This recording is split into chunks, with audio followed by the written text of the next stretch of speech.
খেলাধুলা শিশু কিশোরদের শারীরিক গঠনে বেশ একটা সহায়ক ভূমিকা পালন করে। আমাদের প্রতিটি ওয়ার্ডেই এমন একটি খেলার মাঠ খুবই জরুরি। আজ থেকে 50 বছর আগে যদি এই মাঠটি এইভাবে না থাকতো তাহলে আজকে এই খেলার মাঠটি এক সময় হারিয়ে যেত। আশেপাশে বেশ কিছু পুকুর ভরাট করে সেগুলো বাড়িঘর হয়ে গেছে।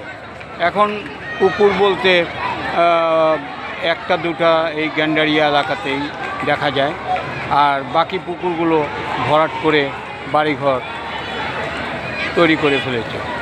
তবে এই মাঠটির ব্যাপারে বলবো, সেটা হলো যে কর্তৃপক্ষ সুন্দর একটি উদ্যোগ নেওয়াতে এই মাঠটি বেশ সংস্কার করেছেন এবং এই মাঠটি খেলার উপযোগী করে দিয়েছেন।